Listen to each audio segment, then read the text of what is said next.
Mercredi 10 avril, bonjour à toutes et à tous, ravi d'être avec vous pour tout voir et tout savoir de l'actualité du jour sur Grand Lille TV. Voici le journal de la rédaction, voici d'abord vos prévisions météo avec le vent de nord-est qui va certes apporter un air frais aujourd'hui mais qui va surtout chasser les perturbations des derniers jours. Oui, le soleil, oui, le ciel bleu sont au rendez-vous aujourd'hui, mais un temps frais, je vous le disais, 12 ou 13 degrés de prévu et ce vent de nord-est mais pour un ciel sec, clair et dégagé. En revanche, la pollution, elle se maintient. Un indice de qualité de l'air Atmo de France toujours aussi mauvais. Hier à Lille, 8 sur 10. Ça devrait légèrement s'améliorer enfin aujourd'hui. En tout cas, la circulation différenciée est reconduite en ce mercredi à Lille et 12 communes limitrophes autour de Lille. Pour rappel, seuls les véhicules équipés de vignettes critères 0, 1, 2 ou 3 sont autorisés à circuler. Et dans le même ordre, le pass environnement Ilévia est également renouvelé en ce mercredi pour un ticket unitaire à 1,65 €. Vous pourrez prendre les transports en commun, bus, tramway et métro en illimité toute la journée.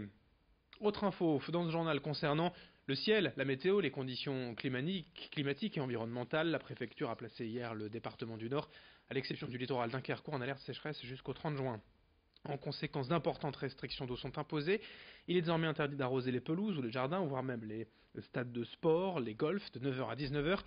Interdiction également de laver les véhicules particuliers ou encore de remplir les plans d'eau et piscines privées. En cause, un déficit de pluie cet hiver et un niveau de nappe phréatique exceptionnellement bas. Explication avec une spécialiste au micro de Vincent Vieillard qui l'a joint par téléphone. Elle s'applique effectivement aux particuliers. Il y a effectivement une amende potentielle pour une personne qui ne respecterait pas les dispositions de l'arrêté, qui est ce qu'on appelle une contravention de 5e classe, de l'ordre de 1 500 €. Voilà, c'est si vraiment c'était avéré que la personne avait connaissance et a fait, on va dire, une infraction caractérisée. C'est effectivement arrivé qu'on ait des amendes qui soient distribuées, mais c'est vraiment à la marge. Ces restrictions d'eau sont évidemment l'affaire de tous pour la préservation de l'environnement. Dans l'actualité également du sport avec l'événement ce dimanche, la 117e édition de Paris-Roubaix. Les organisateurs étaient hier en reconnaissance sur le parcours. Depuis 3 villes où se trouvent les premiers pavés jusqu'au vélodrome de Roubaix, ils ont vérifié les 29 secteurs et 54,5 km de pavés que les coureurs affronteront dimanche. De nouveau sous un temps sec, malgré la pluie hier. La météo s'annonce beaucoup plus favorable pour les prochains jours et les pavés devraient sécher pour nous offrir une édition plus poussiéreuse que boueuse. De toute façon, il fait toujours beau dans le nord et pour Paris-Roubaix. Écoutez ainsi le sentiment de Christian Prudhomme, le directeur de course, au micro de Lucilbert Constant avec Alicia Sanfilippo. La dernière édition pluvieuse, boueuse de Paris-Roubaix, c'était en 2001, donc c'était il y a longtemps déjà. C'était un Hollandais, Servek Naven, qui avait gagné. On a connu sur les pavés un temps exécrable, mais c'était pendant le Tour de France en 2014. Donc oui, a priori, il pleut pendant les dernières reconnaissances, mais il devrait faire sec en tout cas, si ce n'est beau, pendant les 4 derniers jours. Et donc a priori, la plupart des secteurs pavés, qui sont d'ailleurs très propres aujourd'hui pendant les dernières reconnaissances, à part le secteur d'Aveluy et le secteur de Mont-Saint-Pével à un moindre degré. Un Paris-Roubaix sec, c'est un Paris-Roubaix dans la poussière. Vous savez, de toute façon, le vainqueur de Paris-Roubaix, qu'il ait un masque de boue ou un masque de poussière, c'est quoi qu'il en soit un champion. Côté sport, cette 117e édition s'annonce plus indécise que jamais. Pas de favori n'émerge pour l'instant. Le vainqueur de l'an dernier, Peter Sagan, n'est pas en meilleure forme. Le Belge Greg Van Avermaet n'est pas très bien entouré. Le numéro 1 mondial, le Français Julien Alaphilippe, n'est pas là. Bref, une course qui pourrait réserver plein de surprises. On enchaîne dans ce journal avec l'actualité internationale. L'Algérie, vous le savez, est un tournant de son histoire. Le président, depuis 20 ans, Abdelaziz Bouteflika, a démissionné il y a quelques jours après des semaines de mobilisation contre un 5e mandat. Ici aussi dans la région, à Lille, les Algériens ont manifesté ces dernières semaines, 300 à 400 personnes chaque dimanche pour crier leur colère, leur volonté de changement pour leur pays d'origine.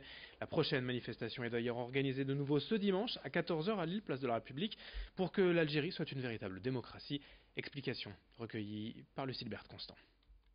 Dimanche, on a fait une manifestation qui partait de Ouazem jusqu'à la place de la République.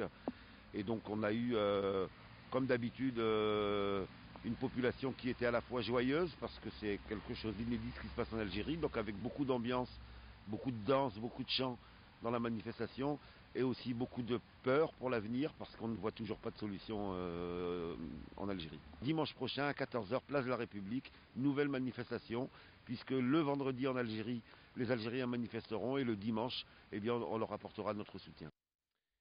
Demain jeudi, le jury du prix de la capitale verte européenne étudiera le dossier de Lille défendu depuis des mois par la municipalité et Martine Aubry. Mais pour un collectif d'une dizaine de structures à vocation écologique, la ville est bien loin des standards pour remporter la mise.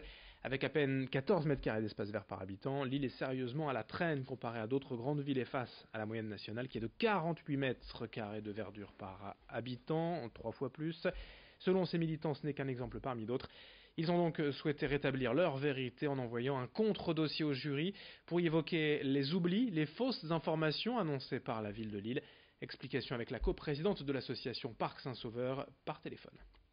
Le petit chiffre que tout le monde connaît bien à Lille, les 14 mètres carrés d'espace vert public par habitant, en fait, ce chiffre-là n'apparaît nullement dans le dossier. Donc ça, nous le mettons à la connaissance en fait du jury. Ou alors, il y a quelque chose qui nous a fait bondir, c'est que le belvédère que la ville a muré en février, sous prétexte que ses habitants n'utiliseraient pas et parce que c'est destiné à être rasé pour faire la piscine, eh bien le belvédère apparaît dans le dossier de la ville comme un espace vert existant. Pour finir ce journal, un rappel, durant les vacances, n'hésitez pas à aller donner votre sang, les besoins sont toujours aussi importants selon l'EFS, l'établissement français du sang, qui collecte le sang, mais aussi le plasma et les plaquettes. 10 000 dons sont nécessaires chaque jour en France pour soigner les milliers de malades ayant besoin de transfusion. Il y a bien sûr le centre de dons permanent à Lille, mais aussi les collectes mobiles. Et il y en a forcément une bientôt près de chez vous. Pour savoir où aller donner votre sang, il suffit de vous renseigner sur le site dondesang.efs.santé.fr. C'est important en ce moment, durant les vacances et avant les ponts de mai. Explication au micro de Vincent Vieillard.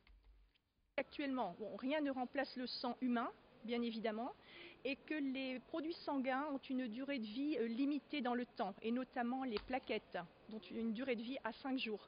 Donc on est obligé de prélever quotidiennement pour pallier à ces besoins de plaquettes qui sont primordiales. Les besoins sont primordiaux pour les patients. Les stocks sont généralement très tendus en période de vacances, vacances d'été, où un appel est bien souvent lancé également, puisque les donneurs sont sur le lieu de vacances, et également à chaque petite vacances scolaires, qui reviennent maintenant très régulièrement toutes les 6 semaines.